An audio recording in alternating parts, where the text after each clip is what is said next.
All right, this is Psalm 145.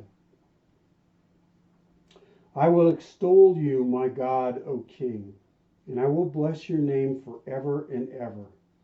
Every day I will bless you, and I will praise your name forever and ever. Great is the Lord, and great to be praised, and his greatness is unsearchable. Father, we acknowledge that by our standards, your greatness is completely unsearchable. And all we can say is, greater you. Help us, Father, to have a better understanding of that, but help us also to praise you and praise you as able as we are, and love you for your greatness and your goodness and your incredible love towards us. And it's in Jesus' mighty name we pray. Amen. All right, well, we're starting to get really into the story of Jacob now. And, we did start last time as well. But now it really starts to get more and more into him as we pick up here in chapter 29. But who remembers what happened last week in chapter 28? What do you guys remember about that? We had that dream, that prophetic dream Yeah, the ladder. of God, telling him, giving him the covenant and what he was going to do. Yeah. And so Jacob, named the place Bethel. Mm-hmm. Mm-hmm. And let's see. The house of God, yeah. And what did he do after that?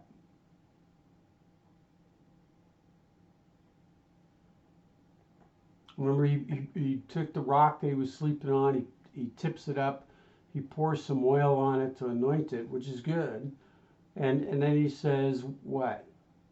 Well, If, he made a vow saying, if God, I'm looking at, will be with me and watch over me, I will come back, or something like yeah, that. so then he'll be my God. So he puts a bunch of conditions on God. Oh, that's right. That's That's right. Yeah, right. yeah, yeah, yeah. Yeah, prove it to If me, God God. does it, then he'll be my God. Yeah, if you really do all these things, then you'll be my God. Like you get to choose who's God and who's not. And remember, we started off reading about Esau and Jacob, and near the end, we got into a conversation around, well, really neither one was worthy of this birthright, right? Um, and Esau, if you remember, had gone off and married one of Ishmael's daughters, or maybe more than one. It's a little unclear.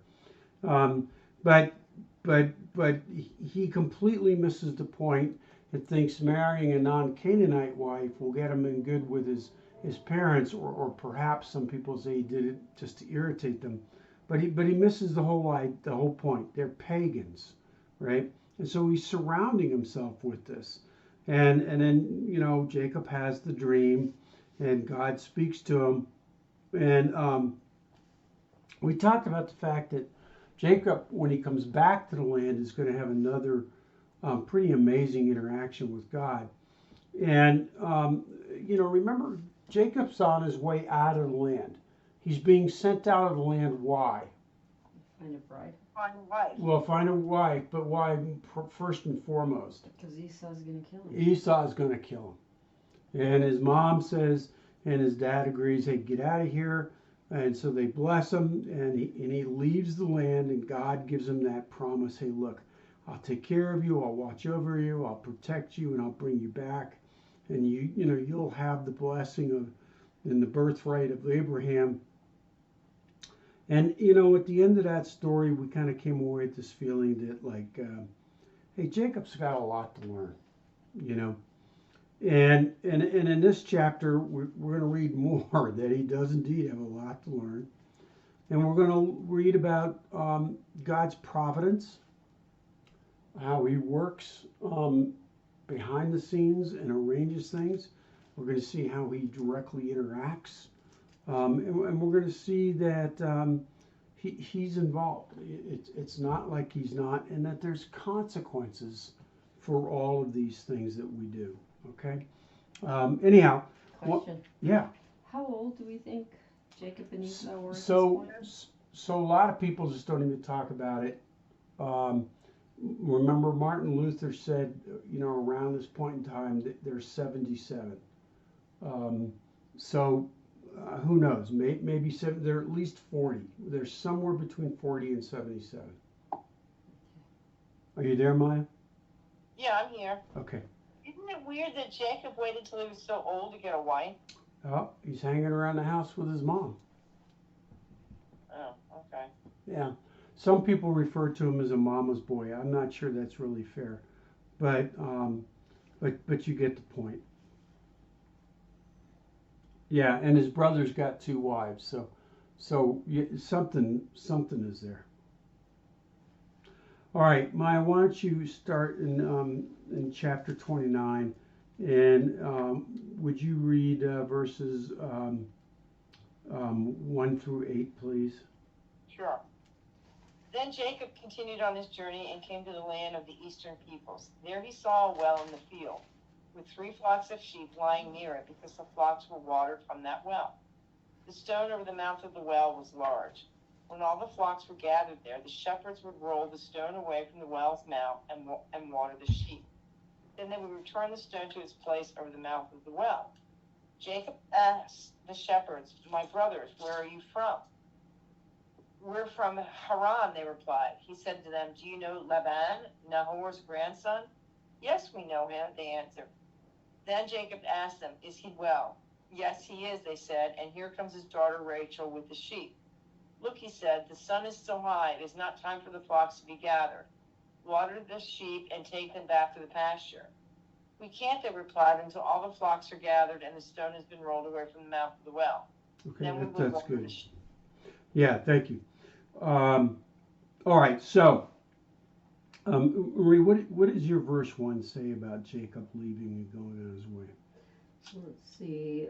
So Jacob went on his journey and came to Okay. the land of the people of the east. Some translations are a little bit different. It has, I mean, it's more literally that Jacob lifts up his feet, and so they translate that into he continues on his journey, and a lot of people interpret that and say, you see, he's actually pretty encouraged after the dream and God and everything else. So he goes on his way in a pretty optimistic way.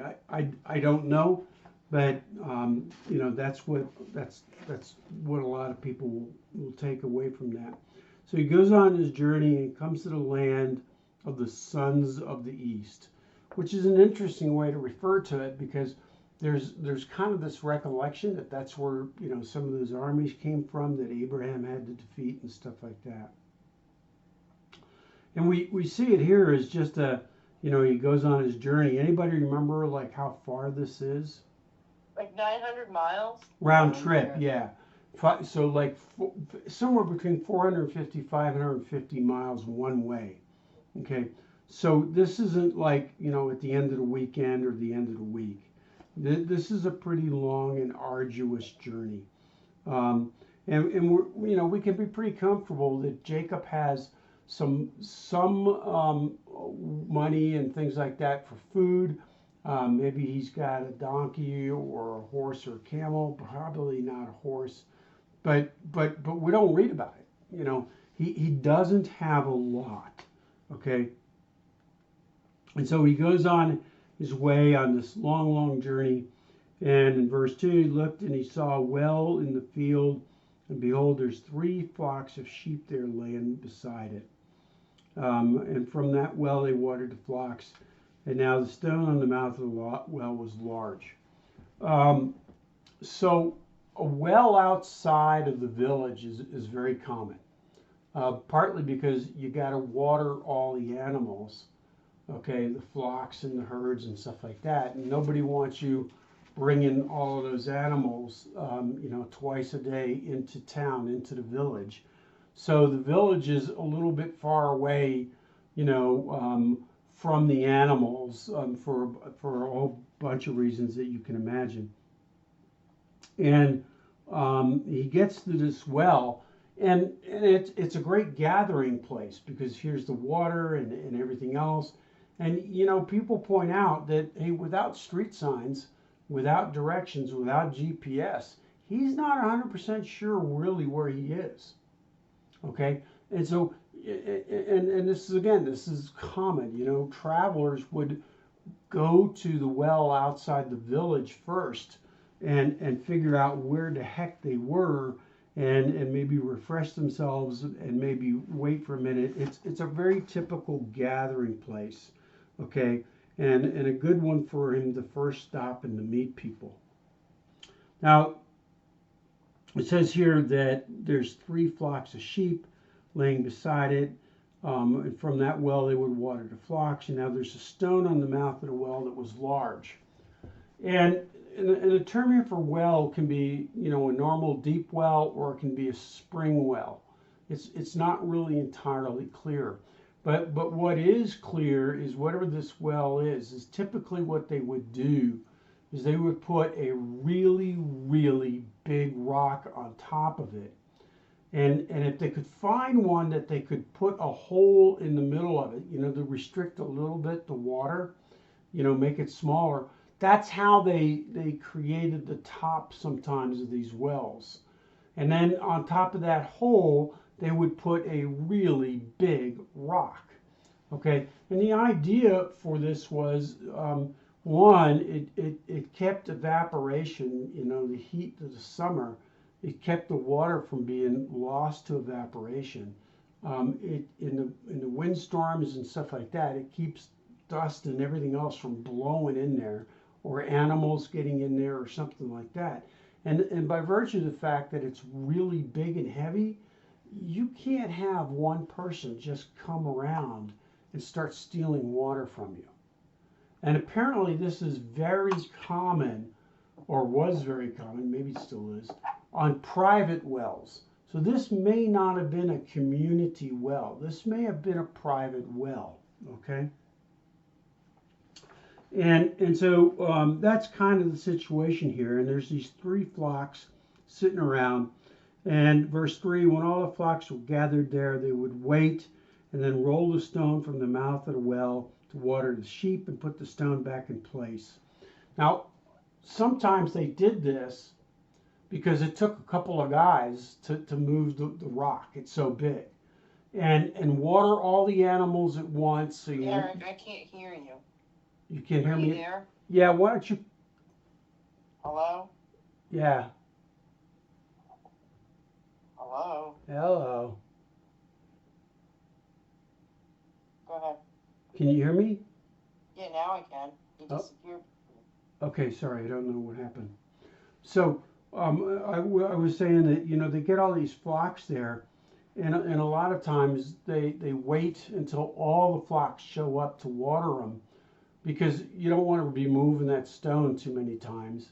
And then you only have to get the water out once, and less evaporation, less blowing, all of that kind of stuff. The other thing is if it's a private owned well, it may very well be that the owner of the well makes an agreement with certain other, you know, shepherds, you know, and there's some monetary exchange or some bartering that goes on here, right? And so they're going to wait until everybody's there because they've paid their rights, or, you know, whatever. But there's a lot of different reasons why they might be waiting there for this, okay? And so, like I say, this is apparently pretty typical, okay? So, verse 4, Jacob says to him, my brothers Wait, were... I got a question though. I don't know if this is important. I'm just trying to picture this in my head. So when they take that stone off the well, does it just like bubble up out of the ground and the animals can drink? If it's a stream, if it's a spring, yeah. If not, they got to pull the water up by bucket or something. Okay, into a trough. Okay. Okay. Or something, yeah. And it's not real clear which kind this is, okay? So verse 4, Jacob says to him, brothers, where are you from? And they say Haran. So now he knows he's in the right place. And you know, I mean, look, there are merchant trails and stuff like that. This is not an unworn path, but still, God has gotten him to the right place. God has directed them here. It's not just an accident. There's a little bit of God's providence here, getting him to exactly the right place. And he goes on, he says in verse 5, hey, okay, so I'm outside of Haran. I don't know how many wells there are outside Haran. He says, do you know Laban, the son of Nahor? And they say, we know him. So he's in the right place. God has guided him to the right place. And how far a walk was it? 500 miles? Well, there's bandits on these paths. There's all kinds of, this is not like just getting in your car and driving 100 miles on an interstate and you can go stop someplace and get gas and food and stuff like that. Okay? He has made a pretty arduous and honestly somewhat dangerous trek safely, and he's gotten to the right place. And the reason this is a big deal is because of what God told him in the previous chapter. I'll protect you, and I'll bring you back safely, and I'll provide for you. And remember, Jacob is saying, hey, I'm going to put all these conditions on God. And then what's the first thing that we see? God is faithful to what he promised. He hasn't gotten him back yet, but every indication starts with God is definitely going to do what he said. And notice that Jacob doesn't notice that. He doesn't, it never occurs to him. Hey, God said it, hey. Now he's probably traveled, he's probably found, merchants and traveled at the outskirts of them so that there's safety in numbers and stuff like that. He probably didn't do this all by himself, or at least not all the time, although he might have done parts of it. We don't know. But the point is, he doesn't stop and recognize, hey, God promised I take care of you. And look at this. I'm here safely. It's a long trek. And I even got to the right place first try. And I get this feeling that Jacob is pretty into himself, right? Anyhow, they say, yep, we know Nahor.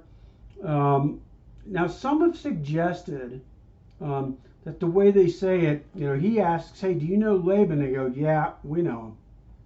I don't necessarily get that out of it, but some people have pointed that out. Maybe they're saying this in maybe not the most positive sense. Anyhow, verse 6, and he said to him, is it well with him? And they said, it is well. And here is Rachel, his daughter, coming with the sheep. So Rachel, as we're going to find out, is the youngest daughter. And this was a pretty common role. You were going to let the boys in the family go do the more hard work. And the not that being a shepherdess was not hard. It was very hard and dangerous work. But it wasn't quite the same as some of the other stuff that the guys are going to do. But more importantly, it's a nasty, smelly job. And you spend a lot of time alone. And nobody really wanted that job, and so you get a little bit of a sense of how they feel about women, okay? And so here comes Rachel, the youngest daughter, with the sheep, the shepherdess. In verse 7, Jacob is the he here. He said, behold, it's still high day. It is not time for livestock to be gathered. Water the sheep and go and pasture them. And so Jacob's telling them what? What to do. Yeah, what to do. And basically, what are you doing here? It's the wrong time of day to water your sheep. So he knows everything. Yeah. Or acts like he does. Yeah, and I think you see his knowledge level here. Now he's going to grow and learn a lot real fast, apparently. Okay, but you can now. Other people have suggested that, well, no, what he's really trying to do is he sees Rachel coming. He's already been told that this is Laban's daughter. He's out wife hunting, and he wants a time to talk to her alone. and make a good first impression so he can get into Laban's household. And so he's really trying to get rid of them. Maybe. I mean, they got all these sheep there. I doubt that they're really going to leave. I think what you're seeing is Jacob thinking he knows it all and he's just going to tell them what to do and they're going to get up and go. And why would he act that way? Because of the covenant God gave him? No. Probably because He's used to being that way. he's used to being that way. His dad and mom are very wealthy. Now we don't. There's no indication that Jacob is lazy or he's led a lazy life, but he surely hasn't had to work nearly as hard as all of the servants. The servants got the toughest jobs. And the servants were probably the ones who had to go shepherd and stuff like that. And so he's used to just telling them what to do. And guess what? You're not daddy's boy anymore. You're not mama's boy anymore. You're not the big wealthy. These guys don't report to you or to your dad. And so notice their response. But they said to him, we cannot until all the flocks are gathered. And they rolled a stone from the mouth of the well. Then we'll water the sheep. In other words, look, we don't know who you are, but we're not going to leave. Our sheep need water, and our deal is we wait till all the sheep are gathered. We're going to roll the rock away once. We're going to water them, and then we're going to go. Who are you to tell us what to do? And you don't even know the agreements. And so we kind of see a little bit, I think, of Jacob and his personality, at least at this time, coming out. Well, let's pick it up in verse 9. Marie, will you read 9 through 14, please? Now, while he was still speaking to them, Rachel came with her father's sheep, for she was a shepherdess. And it came to pass, when Jacob saw Rachel, the daughter of Laban, his mother's brother, and the sheep of Laban, his mother's brother, that Jacob went near and rolled a stone from the well's mouth and watered the flock of Laban, his mother's brother. Then Jacob kissed Rachel and lifted up his voice and wept. And Jacob told Rachel that he was her father's relative and that he was Rebekah's son. So she ran and told her father. Then it came to pass, when Laban heard the report about Jacob, his sister's son, that he ran to meet him and embraced him and kissed him and brought him to his house. So he told Laban all these things, and Laban said to him, surely you are my bone and my flesh. And he stayed with him for a month. Thank you. Okay, now, it's hard not to think about and compare and contrast this scene at this well. And who knows, it may very well be the exact same well that all those years ago, Abraham's servant, his steward Eleazar, came looking for a bride for Isaac. And what happened when the servant gets there? What's the first thing that the servant did when he gets to the well? Well, I think he asked God if this is the one, then she'll say something. So he starts praying to God for guidance and for God's direction and providence, right? Notice Jacob does none of that. Also, because, this is my conclusion, okay? Because the steward was walking with the Lord, trusting in the Lord, and knew at least somewhat a relationship with the Lord, he could ask the Lord for a sign of, I'm looking for a servant girl. I want somebody who's going to do all of these things, and so let her water the camels. And instead, what does Jacob do? They've already told him you can't water him now, and he didn't listen, and he rolled the stone away. Jacob starts working for them. Now, we're going to find that Rachel is a good-looking girl. And notice Jacob doesn't say, I'm looking for a woman with a good heart, a woman who knows God, a servant, a woman who's willing to serve and work. The impression that we get in a few verses is that he's just interested in her looks. And he's going to get what he wants. Okay? And so just keep that thought in mind. Okay, but when he, kissed her and then, started weeping and Yeah. looked up, isn't he thanking God or no? It doesn't say it, does it? Huh. Okay. I just thought he was like, oh yeah, this is it. And Yeah. just, We'll get to that in a minute. Okay. We'll talk about that a little bit more. Okay. Now, Rachel in the Hebrew means ewe, E-W-E. Okay, so it's kind of an appropriate name for a shepherdess, right? And so, evidence proved, right? Here comes Rachel, Laban's daughter. He is in the right place. Okay. And so here comes, in verse 9, here comes Rachel with the father's sheep, for she's the shepherdess. Verse 10, when Jacob saw Rachel, the daughter of Laban, his mother's brother, and the sheep of Laban, his mother's brother, Jacob went up and rolled the stone from the mouth of the well and watered the flock of Laban, his mother's brother. Now, it's been pointed out by a number of people that these rocks are supposed to be pretty big to prevent any one person from rolling them away and stealing water. And yet, that's what Jacob does. He rolls the rock away by himself. Now, I think it's pretty conclusive that at 77, or maybe he's even 78 now because this trip took several months, he's not any weakling. He's got to be a pretty strong, capable guy, right?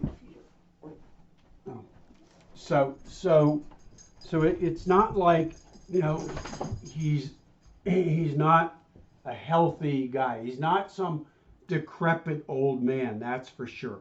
Okay.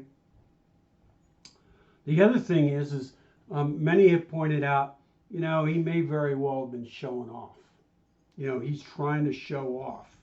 Now, maybe that's because he's already noticed that Rachel is good looking. What's that? I didn't say anything. Oh, okay. Maybe it's because he's already noticed that Rachel is good looking. I don't think so. I think he's just trying to make a good impression on the first family member he runs into. But either way, he rolls away the stone, okay, and he waters their flock. Okay. So, like I said, hard not to think about the differences and the similarities. They meet at a well, there's watering of animals taking place, and yet this time Jacob is so anxious to prove himself to them, he does the work for them rather than trusting in God to show him a woman with a servant's heart. Okay. And all right, sorry. So he really doesn't. This is very, very different, right? So, like I say, he gets the stone rolled away, waters the flock of Laban, and notice, the Bible emphasizes this family relationship, his mother's brother, so it's his uncle, right? But he doesn't validate that it's the right time. He just does it. I mean, for all we know, there were 2 more flocks of sheep that were supposed to show up. And so, again, he just assumes he knows what he's doing and it's okay, and he just can go do what he wants. Okay? And in verse 11, then Jacob kissed Rachel and lifted his voice and wept. I'm just always kind of, like Marie was saying earlier, I'm just always surprised by this. Why crying?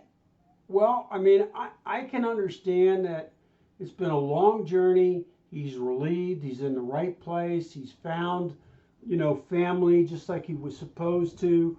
There's a woman here, and you know, if he's kissed her, he's close enough to know that she's, you know, at least he's at least starting to appreciate the fact that she's pretty.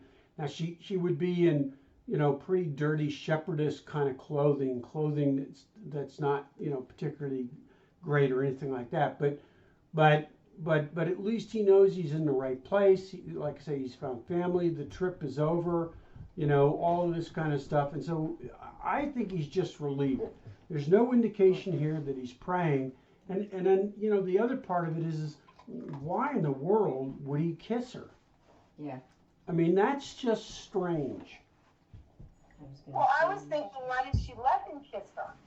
Well, she might just be kind of shocked that he's doing it and not really know what the right way to how to deal with it is without being rude to him. Remember, you know, hospitality is a big deal, okay, and that kind of thing. But whatever it is, Kiss on the cheek. what's that? Rachel. Was it like a kiss on the cheek, do you think? Probably, Rachel. probably, but yet, you know, this is not something that men do to women in that society. You know, particularly someone you literally just met for the first time, just for a few minutes. Okay? It just, again, you get the sense that Jacob feels that he can do whatever he wants. Right? And it's okay. You know, who really knows? Okay? But it's kind of weird. Right? I mean, even today, this kind of reaction would be kind of strange, right? So anyhow, verse 12, Jacob told Rachel that he was a relative of her father and that he was Rebekah's son. And so she runs to meet the father. Well, hey, a relative from far off, from a faraway land, coming on this long a journey, that's a huge deal, okay? And so she's doing the right thing by going to tell her dad, you know, hey, we've got, you know, a family member here who's come to visit.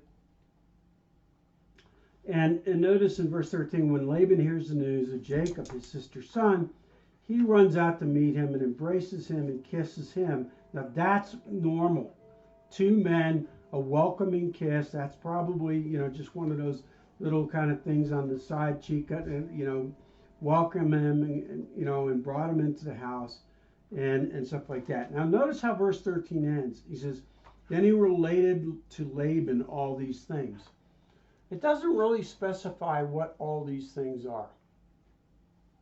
For example, I'm not 100% convinced that Jacob tells Laban, oh yeah, I screwed up so bad at home and cheated my brother and deceived my dad that I had to leave for my safety. Okay? I'm sure he's told him about the journey. I'm sure he's told him about, you know, how everybody's doing at home. He probably has even dropped the hint that, oh yeah, I've inherited the birthright and the blessing from my dad. He's probably told him I'm here looking for a wife. But I wonder if he's told him the whole truth. Okay? Because one, it would be human nature not to. And two, I'm just not sure that Jacob at this point would do that. Now, there's something else here that I think is really interesting. Notice Laban runs to meet Jacob. Why would Laban run to meet Jacob? Because he knows how rich the other family is, and he wants to. He's excited. I don't know. Well, I mean, it would be appropriate to be excited about family and to rush out and meet them and come greet them properly and all that kind of stuff. So I'm sure there's a part of that. But remember, when Eleazar the servant came to get Rebekah, Laban's sister, that there was all kinds of gold and gifts given, remember? Oh yeah, maybe he's thinking, okay, what are they bringing? Here comes the next one from Abraham's family. They're probably wealthy, and is he coming hoping to get gold and riches? You know, And so we start to see a little bit of Laban here, okay? And and in verse 14, Laban says to him, surely you are a bone of my flesh, my relative, so on and so forth. And he stayed with him a month. Now, hospitality, as I keep emphasizing, is a big deal. And doing the right thing, even for a guy like Laban, who's kind of a shyster, he's not going to be in hospital he's not going to treat him poorly, right? And yet, at the same time, a month is a long time, okay? A long time. And I think by the end of the month, Laban has figured out, yep, the kid really didn't bring anything with him. I'm not going to get gold out of this, right? So this is a different situation, okay? Last time the servant is oriented towards God. We hear him refer that way to God multiple times. He was prayerful, and we don't see any of that in Jacob. The last time the servant makes a quick transaction, asks Rebekah to be Isaac's wife. She agrees because he knows she's got the right heart. He gives them a bunch of money, and the next day they're out of there. Jacob, a month later, is hanging around. So a lot different, okay? And I think it starts to speak of the personalities and of the natures and where they all are, okay? Well, why don't we pick up in verse 15. Maya, will you read 15 through 18 for us? Sure. Hold on. Okay. Laban said to him, just because you are a relative of mine, should you work for me for nothing? Tell me what your wages should be. Now Laban had two daughters. The name of the older daughter was Leah, and the name of the younger was Rachel. Leah had weak eyes, but Rachel was lovely in form and beautiful. Jacob was in love with Rachel and said, I'll work for you for 7 years in return for your younger daughter, Rachel. Okay. So Laban says to Jacob, hey, you're my relative. Should you therefore serve me for nothing? Now, people interpret this in a couple of different ways. Yeah, I'm confused. Is Laban saying, so has Jacob been working for Laban for a month? Yeah. So that's one way people look at it, is that Jacob has been working and Laban hasn't been paying him at all. Okay. Another way to interpret this in the original Hebrew is basically Jacob hasn't really been doing much. And Laban saying, hint, hint, hint, you're a freeloader. It's time you started earning your keep, right? Yeah, I tend to think he's more than he's a freeloader because I don't think he did anything at home either. Yeah, and it's just not 100% clear, and it could be either one of these possibilities. Now, given the fact that Jacob has shown up at this well, he's rolled the stone away by himself. He's trying to demonstrate his value. Maybe he recognizes, hey, I am 77. I am a little bit older. He's trying to prove himself worthy. I doubt very seriously that he's been doing nothing. Okay, and yet he is a guest. So he's been doing something, and I suspect that he's doing something. He's helping out. He's making contributions, but he doesn't have exactly a job, if you will. And it's probably not one of the tougher jobs around there. Okay. So, for example, he's not actually probably shepherding. And I think what Laban is essentially saying is, look, if you're going to hang around here, you need to have a real job, and I'll pay you for it. And I think Laban has figured out a couple of things. One, Jacob is a pretty good worker, okay, or at least capable of it. He's not completely lazy. And I think Laban is thinking, yeah, I could use that kind of help, right? And so Laban, I think, is really looking at this in terms of what's in this for me. Now, I think there's also something else that's pretty obvious. If he's been there a month, you think Laban's already figured out that Jacob has eyes for Rachel? Yes. Yeah. I think he does. And so I think Laban is sitting here thinking, hey, you're a good worker, but I want to get more work out of you. I'm going to give you an official job and all of this kind of stuff. And notice what he does is he essentially says to him, why should you serve me for nothing? Makes it sound like, hey, why should I be? It puts him in a good light. Hey, this isn't right. I need to pay you, right? And yet he says, you tell me what your wages should be. Now this is a classic negotiating ploy. Never offer something first. Maneuver the other guy to make the first offer. Because what if Laban says, well, I'll give you a denarius a day, and if it works out right, I know you've got eyes for my daughter. How about you get married? Now he's offered more than he has to. Why would he want to pay him more than he has to? He knows how rich Jacob is. But he's got nothing. He brought nothing. All the money's back at home, and Jacob ain't going back. He's staying here. Oh, okay. Okay, so he needs something. Yeah. And that's the other part of this. See, Jacob wants to get married. That's what his mother and father told him to do. Go get married, man. The birthright's yours. You've got to have kids. And yet he's got no money as a dowry.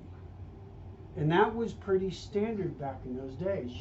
You gave a dowry to the girl's family to prove you're serious, to prove that you could take care of her, and all of these kinds of things. He's got nothing. Why didn't Isaac and Rebekah give him a dowry? They did.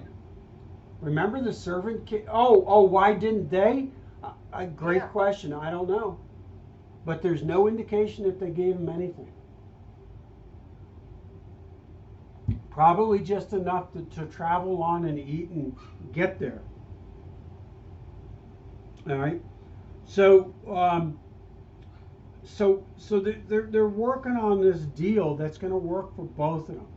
Okay. And so he says, name what your wages will be. In verse 16, now Laban has these two daughters. The older one is Leah, which, by the way, means cow. Okay. And the other one was Rachel, as I said, and look at verse 17. And Leah's eyes were weak, but Rachel was beautiful of form and face. Okay, so now Jacob's been around long enough that he's seen Rachel not just in her shepherdess garb. She cleans up, comes into dinner or does this, whatever, and he realizes, boy, this is a good-looking girl. And what many people will say is in verse 17 is what it really means with Leah's eyes are weak is that essentially her eyes are her best feature. Okay. Now, by the way, when I say her name means cow, the root word seems to mean weary or impatient. Okay, and so if her younger daughter, if the younger sister is much better looking, and her best feature is her eyes, and she's the older one, she's not married, you kind of get the idea, right? Her eyes are pretty, that's her best feature. She's a little weary and impatient. She's waiting to get married too. Okay. And so Jacob said. Do we have any idea how old these sisters are? What's that? Do we have any idea how old these sisters are? So no. Some people have postulated that Rachel is possibly even way too young to get married. The problem I've got with that is it says here that she's beautiful in form and face. So I don't think she's like 11. Okay. Now remember, Jacob's going to work for 7 years. Okay, we know that it's coming up. So even if she is 11, she's going to be 18. At the marriage. So, but because it says that she is beautiful of form and face, I presume that means that she's at least a young teenager. Okay, but she can't be much older than that. Otherwise, she'd have been way too old. And we don't know just how much older the older daughter is. Okay. Verse 18. Now Jacob loved Rachel, so he said, I will serve you 7 years for your younger daughter Rachel.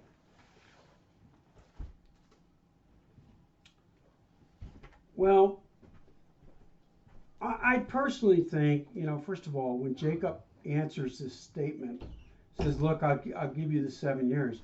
I think Laban's already figured out what's going on here and what's going to happen. I think Laban is already scheming.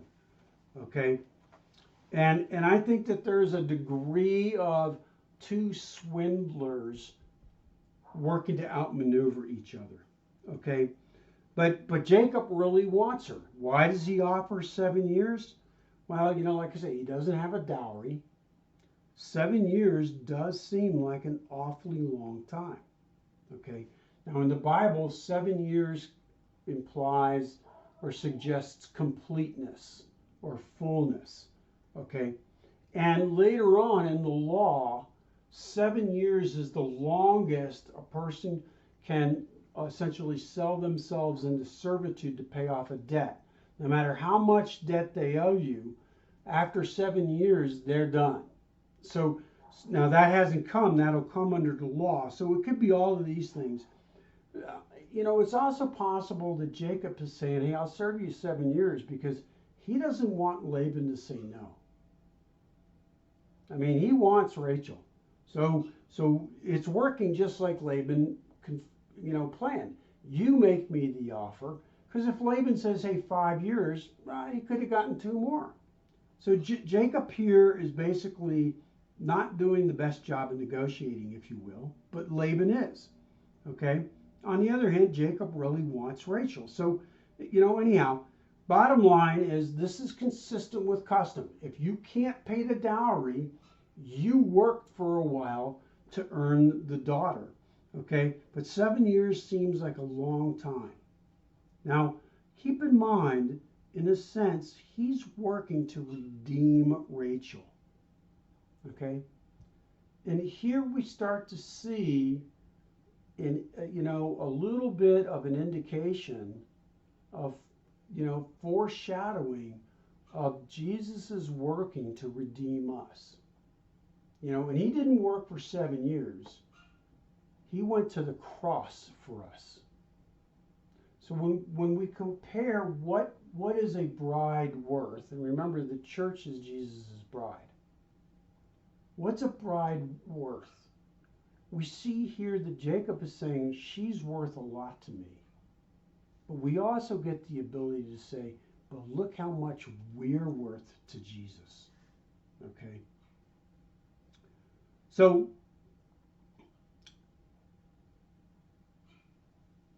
notice also that there's no indication that Jacob has gone to God for guidance on this, that he prays first or anything like that. Jacob's arranging his own marriage. He's interested and he is in love with Rachel. And so, in some respects, from a purely financial point of view, he's not making the best deal. You go into the car dealership, you see this car, and you decide, man, I gotta have this car, I gotta have this car, I gotta have this car. When the dealer says, well, I really can't lower the price at all. This is what it is. You're gonna pay it. You're not in a place where you're making the best. Send someone back to his parents and say, I need a dowry. Well, for one, it'd probably take a long time, but good question. I don't know. Might not have taken 7 years. Might not have taken 7 years. But we see here the value that Jacob placed on Rachel. it was high. Jacob is crazy about Rachel. Okay, and so who knows? I mean, it's it's an acceptable deal. It seems like it's on the long side. Like I said, Jacob doesn't want to risk losing her. Okay, and so he makes Laban a deal that he knows Laban is going to accept. And this is what Laban really wants anyhow. He wants to get, work, and basically he's getting it for free because he wants to get his daughters married. Why? Well, because he's got to pay to feed them. If he gets them married, they're not his problem. They're off his bankroll, right? And so this is really working out for Laban. Okay? So this is really a great deal. Laban's got exactly what he wants. And in 19, look at Laban's response to all of this, right? And Laban says, "Well, it's better that I give her to you than to give her to another man. Stay with me." Gee, what a warm reception to the family. He runs out to meet him when he thinks there's gold here. Now he's continuing to make the ploy, right? Well, she's a good-looking girl. I could probably get better from somebody else. You're an old guy. Well, yeah, but it's better that I give her to you than somebody else. I mean, it just sounds that way, right? He's playing this for all it's worth, right? And in verse 20, we read one of these pretty famous lines here. So Jacob served 7 years for Rachel, and they seemed to him but a few days because of his love for her. Okay. When we work for something when we truly love, it doesn't feel like work. Okay. It feels like love, and it goes really quickly. Now, the point here is, and the application for us is, serving the Lord should be like this. When we serve the Lord out of love, it doesn't feel like work. And it doesn't feel like it takes forever. It doesn't feel like it's a lot of effort, partly because he gives us that ability by his grace through the power of the Holy Spirit. Okay? And it's a true labor of love. And we should be doing it that way because of all that he's done for us. Okay? And in fact, our attitude really should be more one of, it's remarkable that God even wants us on his team, that he's even willing to have us. Okay? And when we work at a complete love, when we serve at a complete love for God, whatever it is, cooking for the family, washing for the family, working for the family, or out witnessing for God, or whatever it happens to be, it shouldn't feel like work. It should feel like refreshing. It should be, yes, you might get tired at it, but spiritually you're lifted up, you're encouraged by it, you want to do it. And so Jacob is working out of love for Rachel, okay, and it seemed like just a few days. Now, if he starts at 77, how old is he at the end of the 7 years? He's 84. Now he's going to live a long time, okay, and apparently he's a pretty healthy guy, okay, and so we get this impression that he puts this effort into him, but it goes pretty quickly, and at 77 he's still capable, and over these 7 years, what's going on? Well, he probably gets to be around Rachel and gets to know her better. Okay, but what else? Well, he's working hard. He's actually going to be shepherding, right? She no longer. He gets to know the sister too. I would assume so. He probably doesn't pay a lot of attention to her, but yeah, but he takes over the shepherding job for Rachel. So Rachel doesn't have to be a shepherdess anymore, which is dirty, stinky work. And it's hard work. Okay? And so during that 7 years, Jacob is starting to learn, and he's starting to really learn hard work. He's doing servant's work, but what else? He's got to put up with Laban for 7 years. And Laban is out for himself, okay? And so, when we read that despite all these things, that it seemed like but a few days, he's around his wife or his future wife periodically, but they're not married, and he's got to keep working. It's a stinky job. It's not something he's done before, and he's got to put up with Laban. So it really speaks of a lot. Okay, in verse 21, then Jacob said to Laban, okay, give me my wife, for my time is completed that I may go into her. Well, he's basically saying, I want to consummate the marriage. But in addition, he's saying, I want to consummate our deal. I've done my share. I've done my part. I've faithfully shepherded your herds. I've worked for you these 7 years. Now, notice how he refers to Rachel, my wife. More than likely, they're literally betrothed, or at least that's the way Jacob is looking at it. We don't know that they've gone through some kind of formal ceremony for this or not, but that's the idea. And so in this statement, Jacob isn't just saying to Laban, "Hey, I'm horny, and I want my wife." He's also saying, "Hey, I've done my part of the bargain. Now it's time for you to do your part." Okay. Does that make sense? Yes. Okay.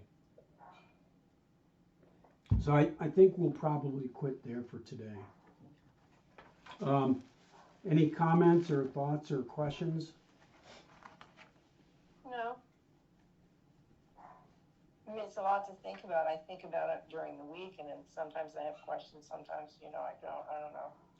Notice, some of the things that are going on here. And we'll talk a lot more about this next time. But notice that, Jacob hasn't had to work really hard to get the things he wanted.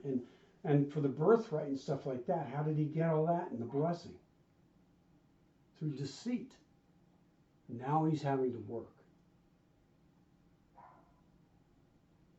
And God said, "Hey, I'll take care of you and I'll provide for you." So why all of a sudden does Jacob have to work hard? Did God not uphold his part of the bargain? You see, hard work was part of God's bargain. I don't want you being deceitful. I don't want you trying to get things on your own. I want you to work hard. I want you to know what hard work is like, and I want you to recognize the fact that, you know what? You may have to come to me to get the strength to do these things. Hard work is okay with God. Just because Jacob's working hard doesn't mean God's not upholding his promise. And isn't it interesting that a lot of times we can feel that way? And as we go into the second part of this story, where now Laban deceives Jacob, don't for a second think that God has abandoned Jacob. He hasn't. God is doing exactly what he said he would do. He would care for and provide and take care of Jacob. Now, God cares more about our spirit than our physical well-being or our monetary well-being. Yeah, he wants us to have these things, but not so much that he'll sacrifice our spiritual growth for us to have those things. So when God told Jacob, "Hey, I'll take care of you," and Jacob says, "Well, we'll see. We'll see how well you take care of me. And if you take care of me well enough, then I'll let you be my God." God's taking care of Jacob. Jacob just doesn't get it. And sometimes when we're in the same kind of place like Jacob is, we don't think God's taking care of us either, and yet he is. Any other thoughts or comments? Mm-mm. Okay. All right, who wants to pray? Okay. Lord, we thank you so much for this time that we've got to spend in your word, getting to know more about um, your your people, how Israel came to be, all of that, Father. Um, it's just such a blessing to be able to study your word, and we thank you for that. We ask you, Lord, to take care of us this week, to help us to stay close to you, to help us to tell others about you, Father, and to just praise you and love you, Lord. And we ask all of this in Jesus' name. Amen.